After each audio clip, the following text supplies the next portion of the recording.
Hi, welcome to Paru's commerce academy. ഇന്ന് നമ്മൾ പഠിക്കാൻ പോകുന്നത് കോർപ്പറേറ്റ് അക്കൗണ്ടിങ് ചാപ്റ്റർ 2 ബാങ്കിങ്ങിൻ്റെ ഷെഡ്യൂൾസ്, അതായത് P&L അക്കൗണ്ടിൻ്റെയും ബാലൻസ് ഷീറ്റിൻ്റെയും ഷെഡ്യൂൾസാണ് പഠിക്കാൻ പോകുന്നത്. അതിലാദ്യം P&L അക്കൗണ്ടിൻ്റെ ഷെഡ്യൂൾസാണ് നമ്മൾ പഠിക്കാൻ പോകുന്നത്.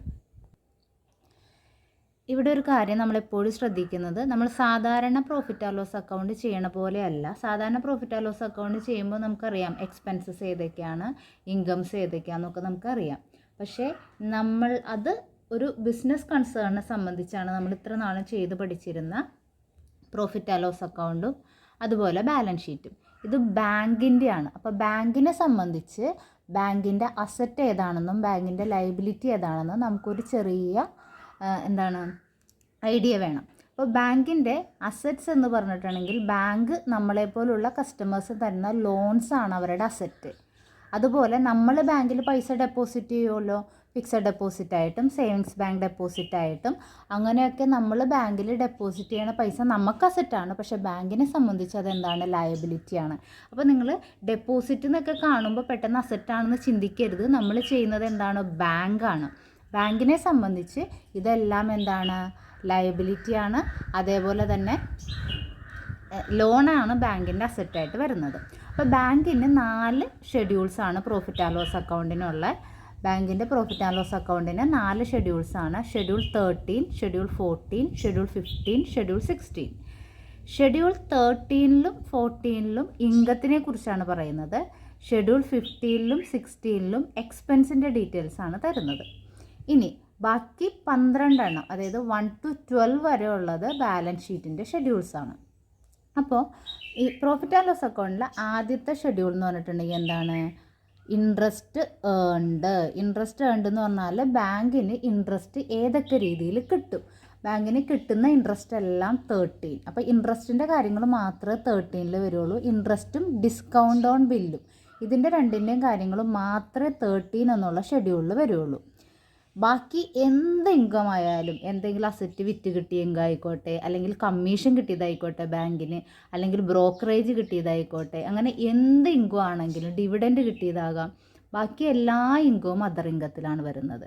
അപ്പോൾ ഇൻട്രസ്റ്റിൻ്റെ കാര്യങ്ങൾ മാത്രം, കിട്ടിയ ഇൻട്രസ്റ്റ് മാത്രം ഇൻട്രസ്റ്റ് ഏണിലും, ബാക്കി അതർ ഇൻകത്തിലും, ബാക്കി എല്ലാ ഇൻകംസും 14 അതർ ഇൻകത്തിലുമാണ് വരുന്നത്. അപ്പോൾ എന്നിട്ട് എന്ത് ചെയ്യുക, നമ്മൾ ഇൻകംസ് എല്ലാം ടോട്ടൽ ചെയ്യുക.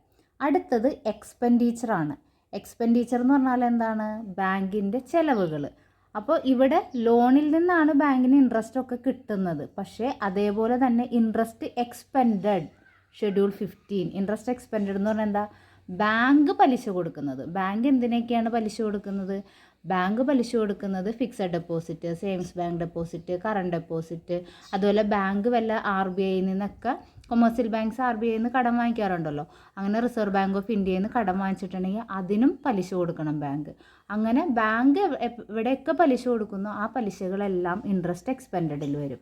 ബാക്കി എല്ലാ എക്സ്പെൻസും, സാലറി കൊടുത്തത്, rent, rates, tax, printing and stationery, postage, അങ്ങനെ വരുന്ന ബാക്കി എല്ലാ എക്സ്പെൻസും അതർ എക്സ്പെൻസ് ഷെഡ്യൂൾ 16 വരും. അപ്പോൾ ഇത്രയും കാര്യങ്ങളാണ് 4 ഷെഡ്യൂളിൽ വരുന്നത്. പിന്നെ വരുന്ന ഒരു ഐറ്റമാണ് പ്രൊവിഷൻസ് ആൻഡ് കണ്ടിജൻസീസ്. ഈ പ്രൊവിഷൻസ് ആൻഡ് കണ്ടിജൻസീസിൽ മെയിനായിട്ട് വരുന്നത് പ്രൊവിഷൻ ഫോർ ബാഡ് ഡെപ്റ്റും പ്രൊവിഷൻ ഫോർ ടാക്സേഷൻ എന്നൊക്കെ പറഞ്ഞ് തന്നിട്ടുണ്ടാവും. അത് ഇതുപോലെ തന്നെ അതിന് ഷെഡ്യൂളില്ല, വെറുതെ നിങ്ങളൊരു ബോക്സ് വരച്ച് അങ്ങനെ തന്നിട്ടുണ്ടെങ്കിൽ അതെല്ലാം ആഡ് ചെയ്തിട്ട് അതിൻ്റെ എമൗണ്ട് ആയിരിക്കണം ഇതിൻ്റെ നേരെ നമ്മളിവിടെ എഴുതേണ്ടത്. എന്നിട്ട് ഇത്രയും നമ്മൾ എന്ത് ചെയ്യുക, ടോട്ടൽ ചെയ്യുക. എന്നിട്ട് അടുത്തത് എന്താണ്, ഇനി നമ്മൾ ലാഭമാണോ നഷ്ടമാണോ എന്ന് കണ്ടുപിടിക്കണം. അതിന് വേണ്ടിയിട്ടുള്ള പ്രോഫിറ്റ് ആൻഡ് ലോസ് അക്കൗണ്ട് വരയ്ക്കുന്നത് തന്നെ. ഇനി എന്ത് ചെയ്യണം, ഇൻകത്തിൻ്റെ ടോട്ടലിൽ നിന്ന് എക്സ്പെൻസിൻ്റെ ടോട്ടൽ മൈനസ് ചെയ്യുമ്പോൾ ഈ വർഷത്തെ പ്രോഫിറ്റ് കിട്ടും. ഇൻകത്തിൻ്റെ ടോട്ടലിൽ നിന്ന് എക്സ്പെൻസിൻ്റെ ടോട്ടൽ മൈനസ് ചെയ്യുമ്പോൾ ഈ വർഷത്തെ പ്രോഫിറ്റ്, നെറ്റ് പ്രോഫിറ്റ് കിട്ടും നമുക്ക്. അപ്പോൾ പ്രോഫിറ്റ് ഓർ ലോസ് എങ്ങനെയാണ് കണ്ടുപിടിക്കണേ, net profit for the year, current ഇയറിലെ പ്രോഫിറ്റാണ്. എങ്ങനെ കണ്ടുപിടിക്കണേ, 1 - 2. അപ്പോൾ കറണ്ട് ഇയറിലെ പ്രോഫിറ്റാണ് 1 - 2. ഈ 1 - 2 എന്ന് പറഞ്ഞാൽ ഏതാണ്, നമ്മൾ ഓൾറെഡി ടോട്ടൽ ഇൻകത്തിൻ്റെ ടോട്ടൽ 1 കണ്ടുപിടിച്ചു. നമ്മൾ ഓൾറെഡി ഇൻകത്തിൻ്റെ ടോട്ടൽ 1 കണ്ടുപിടിച്ചു. അതുപോലെ എക്സ്പെൻസിൻ്റെ ടോട്ടൽ 2 കണ്ടുപിടിച്ചു. എന്നിട്ട് ഈ ഇൻകത്തിൻ്റെ ടോട്ടലിൽ നിന്ന് എക്സ്പെൻസിൻ്റെ ടോട്ടൽ കുറയ്ക്കുക. അതാണ് 1 - 2 എന്ന് ഇവിടെ എഴുതിയേക്കണേ. അപ്പോൾ ഈ വർഷത്തെ പ്രോഫിറ്റ് കിട്ടും. അതുപോലെ കഴിഞ്ഞ വർഷത്തെ പ്രോഫിറ്റ് ഉണ്ട് എന്ന് ക്വസ്റ്റ്യനിൽ പറഞ്ഞിട്ടുണ്ടെങ്കിൽ ആ പ്രോഫിറ്റും കൂടി ഇവിടെ എഴുതുക. എന്നിട്ട് ഈ 2 പ്രോഫിറ്റും കൂടി കൂട്ടിയിട്ടുള്ള എമൗണ്ടാണ് ഇവിടെ കാണിക്കേണ്ടത്. നെക്സ്റ്റ് എന്താണ്?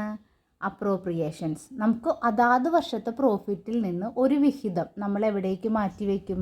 റിസർവുകളിലേക്കോ അല്ലെങ്കിൽ ഡിവിഡൻഡ് കൊടുക്കാനോ ഒക്കെ നമ്മൾ ഉപയോഗിക്കുന്നുണ്ട്. അപ്പോൾ ആ ഐറ്റംസാണ് എവിടെ വരുന്നത്? അപ്രോപ്രിയേഷനിൽ വരുന്നത്. പിന്നെ ബാങ്കിൻ്റെ ഏറ്റവും പ്രധാനപ്പെട്ട റൂള് നമ്മൾ പറഞ്ഞത് തന്നെയാണ്. എന്താണ്? 25% അതാത് വർഷത്തെ, അതായത് ഈ കറണ്ട് ഇയറിൽ കിട്ടുന്ന പ്രോഫിറ്റിൻ്റെ അതാത് വർഷത്തെ പ്രോഫിറ്റിൻ്റെ 25% എല്ലാ വർഷവും, ക്വസ്റ്റ്യനിൽ പ്രത്യേകിച്ച് പറയില്ല, എല്ലാ വർഷവും നമ്മൾ എവിടേക്ക് ട്രാൻസ്ഫർ ചെയ്തിടണം? സ്റ്റാറ്റ്യൂട്ടറി റിസർവിലേക്ക് മാറ്റി വയ്ക്കണം. അപ്പോൾ ഈ പ്രോഫിറ്റിൽ നിന്ന് 25% ഇങ്ങോട്ടേക്ക് സ്റ്റാറ്റ്യൂട്ടറി റിസർവിലേക്ക് മാറ്റും. പിന്നെ അതുപോലെ വേറെ ഏതെങ്കിലും റിസർവിലേക്ക് പൈസ മാറ്റി വയ്ക്കാൻ പറഞ്ഞിട്ടുണ്ടെങ്കിൽ ആ എമൗണ്ട് മാറ്റി വയ്ക്കും. ഡിവിഡൻഡ് കൊടുക്കാനുണ്ടെങ്കിൽ ഡിവിഡൻഡ് മാറ്റി വയ്ക്കും. അപ്പോൾ ഈ ടോട്ടൽ പ്രോഫിറ്റിൽ നിന്ന് ഈ കൊടുക്കാൻ പറഞ്ഞിരിക്കുന്നത് റിസർവുകളിലേക്കൊക്കെ മാറ്റി വെക്കണം എന്ന് പറഞ്ഞിരിക്കുന്ന ഐറ്റംസ് എന്ത് ചെയ്യുക? കുറയ്ക്കുക. എന്നിട്ട് ബാലൻസ് ഉള്ള ഐറ്റമാണ് നമുക്ക് എവിടേക്ക്? ബാലൻസ് ഷീറ്റിൽ എന്തായിട്ട് കാണിക്കുകയുള്ളൂ? പ്രോഫിറ്റായിട്ട് നമ്മൾ ക്യാരി ഫോർവേഡ് ചെയ്യുള്ളൂ. ഈ ടോട്ടലും സെയിം ആയിരിക്കും. കാരണം ഈ ടോട്ടലിൽ നിന്ന് ഈ 3 ഐറ്റം കുറച്ചിട്ട് കിട്ടുന്ന ഉത്തരമാണ് ഇത്. ഇതെല്ലാം കൂടി കൂട്ടുമ്പോൾ നമുക്ക് ഈ ടോട്ടൽ തന്നെയായിരിക്കും കിട്ടുന്നത്. അപ്പോൾ ഈ ടോട്ടലും സെയിം ആയിരിക്കും. ഈ പ്രോഫിറ്റിൽ നിന്ന് ഈ ഓരോ ഐറ്റംസും കുറച്ച് ബാക്കിയുള്ളതാണ് ബാലൻസ് ആയിട്ട് ഇവിടെ എഴുതേണ്ടത്. ഇത്രയും കാര്യങ്ങളാണ് ബാലൻസ് ഷീറ്റിൽ മെയിനായിട്ട് വരുന്നത്. പ്രോഫിറ്റ് ആൻഡ് ലോസ് അക്കൗണ്ടിൽ മെയിനായിട്ട് വരുന്നത്. ഇനി നമ്മൾ ഓരോ ഷെഡ്യൂൾസിൽ എന്തൊക്കെ വരും നോക്കാം. ഓരോ ഷെഡ്യൂൾസ് എന്ന് പറയുമ്പോൾ ആദ്യത്തെ ഷെഡ്യൂൾ എത്രയാണ്? ഷെഡ്യൂൾ 13. ഷെഡ്യൂൾ 13 എന്തൊക്കെയാണ് പറഞ്ഞേക്കുന്നത്? Interest on loan, over draft and cash credit. അപ്പോൾ ലോണായിട്ടോ ഓവർ ഡ്രാഫ്റ്റ് ആയിട്ടോ ക്യാഷ് ക്രെഡിറ്റ് ആയിട്ടോ കടം വാങ്ങിയിട്ടുണ്ടെങ്കിൽ, അതായത് നമ്മളെപ്പോലുള്ള കസ്റ്റമേഴ്സ് വാങ്ങിച്ചിട്ടുണ്ടെങ്കിൽ നമ്മൾ എന്ത് കൊടുക്കണം? പലിശ അടയ്ക്കണം. ആ പലിശ ബാങ്കിന് എന്താണ്? ഇൻകമാണ്. അതാണ് ആദ്യത്തെ ഇൻകം. പിന്നെ ബില്ല് ഡിസ്കൗണ്ട് ചെയ്ത് പൈസ വാങ്ങിക്കുമ്പോൾ, നിങ്ങൾ ബിൽ ഓഫ് എക്സ്ചേഞ്ച് ഓൾറെഡി പഠിച്ചതാണ്. ബിൽ ഓഫ് എക്സ്ചേഞ്ചിൽ നമ്മൾ ബില്ല് ബാങ്കിൽ കൊടുത്ത് ഡിസ്കൗണ്ട് ചെയ്ത് പൈസ വാങ്ങിക്കും. അതിൻ്റെ എമൗണ്ടും ആ കിട്ടുന്ന ഡിസ്കൗണ്ട് എമൗണ്ട് ബാങ്കിനെ സംബന്ധിച്ച് എന്താണ്? ഇൻകമാണ്. അതിൽ നിന്ന് റിബേറ്റുകൾ, അഡ്ജസ്റ്റ്മെൻറ്റിൽ റിബേറ്റ് എന്ന് പറഞ്ഞൊരു ഐറ്റം തന്നിട്ടുണ്ടാവും. അപ്പോൾ ആ ഓപ്പണിംഗ് റിബേറ്റ് തന്നിട്ടുണ്ടാവും, നമുക്ക് ക്ലോസിംഗ് റിബേറ്റ് തന്നിട്ടുണ്ടാവും. ചിലപ്പോൾ ക്ലോസിംഗ് റിബേറ്റ് മാത്രമായിരിക്കാം തന്നേക്കണേ.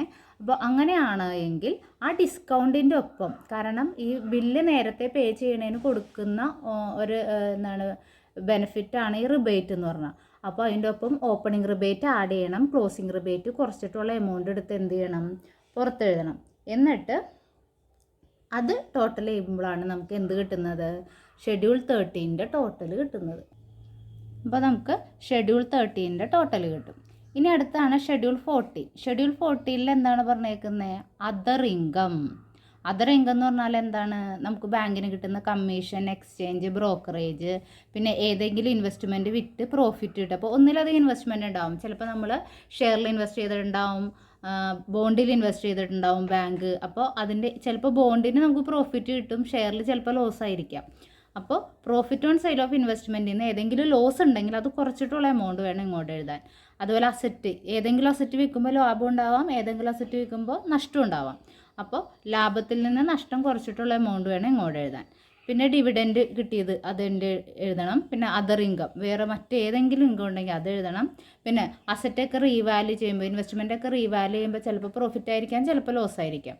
അപ്പോൾ പ്രോഫിറ്റ് ഉണ്ടെങ്കിൽ ആ പ്രോഫിറ്റ് എഴുതുക, ലോസും പ്രോഫിറ്റും ഉണ്ടെങ്കിൽ പ്രോഫിറ്റിൽ നിന്ന് ലോസ് കുറച്ചിട്ടുള്ള തുക ഇങ്ങോട്ട് എഴുതുക. എന്നിട്ട് അത് ടോട്ടൽ ചെയ്യുമ്പോൾ നമുക്ക് എന്ത് കിട്ടും? അതർ ഇൻകത്തിൻ്റെ ടോട്ടൽ കിട്ടും. നെക്സ്റ്റ് എന്താണ്? Schedule 50 interest expended. നേരത്തെ ഇൻട്രസ്റ്റ് ഏൺഡ് ആണ്, അതായത് ബാങ്കിന് ഇങ്ങോട്ട് കിട്ടുന്ന ഇൻട്രസ്റ്റിനെ കുറിച്ചാണ് പറഞ്ഞത്. ഇപ്പോൾ നമ്മൾ പറയാൻ പോണത് എന്താണ്? Interest expended. ബാങ്ക് കൊടുക്കേണ്ടത് ഇൻട്രസ്റ്റ്. നമ്മളെപ്പോലുള്ളവർ ഡെപ്പോസിറ്റ് ചെയ്തിട്ടുണ്ടെങ്കിൽ, അതായത് ഫിക്സഡ് ഡെപ്പോസിറ്റ് ആവാം, കറണ്ട് ഡെപ്പോസിറ്റ് ആവാം, സേവിങ്സ് ഡെപ്പോസിറ്റ് ആവാം, നമ്മുടെ ഡെപ്പോസിറ്റിന് പലിശ ബാങ്ക് നമുക്ക് ഇങ്ങോട്ട് തരണം. അപ്പോൾ ആ പലിശകൾ എവിടെ വരും? ഇൻട്രസ്റ്റ് എക്സ്പെൻഡഡ്, ബാങ്കിന് ചിലവാണ്. അതുപോലെ RBIയിൽ നിന്ന് ബാങ്ക് കടം വാങ്ങിച്ചിട്ടുണ്ടെങ്കിൽ, മിക്ക കൊമേഴ്സ്യൽ ബാങ്ക്സിന് ആവശ്യത്തിന് റിസർവ് ബാങ്ക് ഓഫ് ഇന്ത്യയിൽ നിന്ന് കടം വാങ്ങിക്കാം. അപ്പോൾ അതിന് പലിശ കൊടുക്കുന്നത് ഇവിടെ കാണിക്കും. പിന്നെ മറ്റേതെങ്കിലും രീതിയിൽ പലിശ കൊടുക്കുന്നുണ്ടെങ്കിൽ അതെല്ലാം ഇവിടെ വരും. എന്നിട്ട് അതിൻ്റെ ടോട്ടലായിരിക്കും 15 ടോട്ടലായിട്ട് എടുത്തെഴുതുക. എന്നിട്ട് ഈ ടോട്ടൽസ് ആണ് നമ്മൾ എന്താണ് മെയിൻ ഷെഡ്യൂളിലേക്ക് എടുത്തെഴുതേണ്ടത്. ഓരോ ഐറ്റം അല്ല, ഈ ഐറ്റംസ് ഒക്കെ കൂട്ടി കൂട്ടി കിട്ടുന്ന ടോട്ടൽസ് ആണ് നമ്മൾ മെയിൻ മെയിൻ P&L അക്കൗണ്ടിലേക്ക് എടുത്തെഴുതേണ്ടത്. അടുത്തത് അതർ എക്സ്പെൻസ്. അതർ എക്സ്പെൻസ് എന്ന് പറഞ്ഞാൽ ഞാൻ ഓൾറെഡി പറഞ്ഞ salary, rent, printing, advertisement, depreciation, auditors fee, അങ്ങനെ തുടങ്ങി മറ്റ് എല്ലാ ചിലവുകളും നമ്മൾ ഏതിലെഴുതും? അതർ എക്സ്പെൻസിലെഴുതും. എന്നിട്ട് ഈ ടോട്ടൽസ് എടുത്ത് നമ്മുടെ ഫോർമാറ്റിലേക്ക് എടുത്ത് എഴുതുക.